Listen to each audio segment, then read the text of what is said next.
And it is not what we want to hear. The Wisconsin-Purdue game has been canceled due to COVID-19 cases. That, according to ESPN's Todd Archer. This will be the second straight cancellation for Wisconsin, which now has 27 active coronavirus cases, and that includes 15 student athletes. So here's the thing. The 1-0 Badgers, they must play in at least 6 games to play in the Big Ten Championship. They now have 5 games remaining on their schedule. So putting them in a rather tight spot, I would say. Now we have college football expert and insider Paul Finebaum joining us here. Paul, not a great situation for Wisconsin. What's your take on all of this? Well, unfortunately, the Big Ten did this to themselves.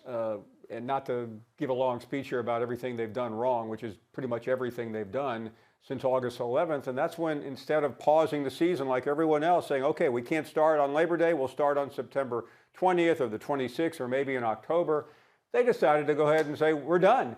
And they wasted so much time. And when they just finally decided to come back, they had this impossible task of playing 8 or 9 straight weeks without any wiggle room. The SEC, the ACC, the Big 12 all have 2 bye weeks built in, so if a game gets postponed, that they can make it up. Big Ten can't do that, so now Wisconsin is down to its last swing of the bat. If they don't play next week against Michigan, they're not playing in the Big Ten championship game, and that's really too bad. This is a top 10 team that I think would have been opposing Ohio State. Now, some will say Ohio State would probably win anyway, and I agree with that, but it really is a mess, and the Big Ten put themselves in this situation.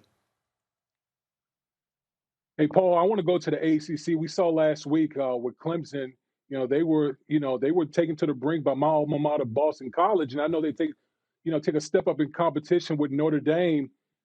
Know that Trevor Lawrence is not playing. If Clemson loses that game, what does that do for Clemson's chances moving forward?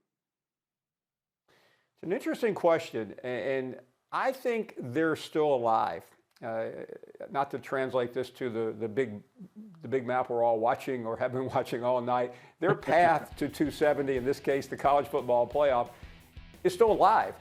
What they have to do is run the table, obviously, and then hope they meet an undefeated, highly regarded number 2 or 3 ranked Notre Dame team in the ACC championship game on December 19th.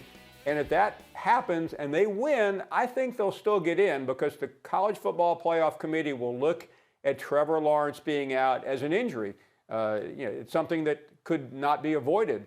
And I think they'll still make it, not because they're Clemson and one of the biggest names in college football, but because they will have earned their way in. You can criticize, a lot of people will, the ACC, but I happen to think the ACC is pretty good this year.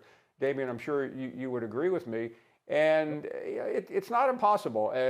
But they have to make the game close. They can't get blown out. But I don't think that's going to happen anyway.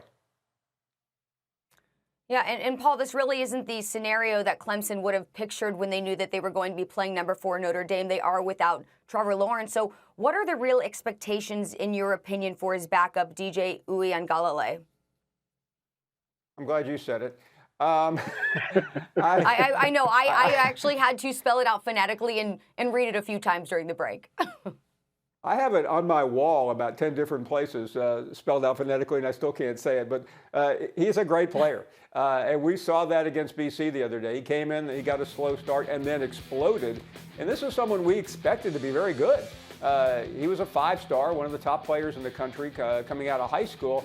And I think he's going to be fine. I think the challenge for Clemson is going to be their defense, which has looked so good under Dabo Swinney and especially Brent Venables, the defensive coordinator. But last week they took the afternoon off except until the late in the third quarter and the fourth quarter against BC, and they can't do that at Notre Dame. Notre Dame is a tough, physical team. They have a serviceable quarterback in Ian Book and a very good coach in Brian Kelly. Now I want to go to the SEC, to your neck of the woods now, and we know that Georgia, Florida has a huge matchup, and the Bulldogs defense has a lot of injuries.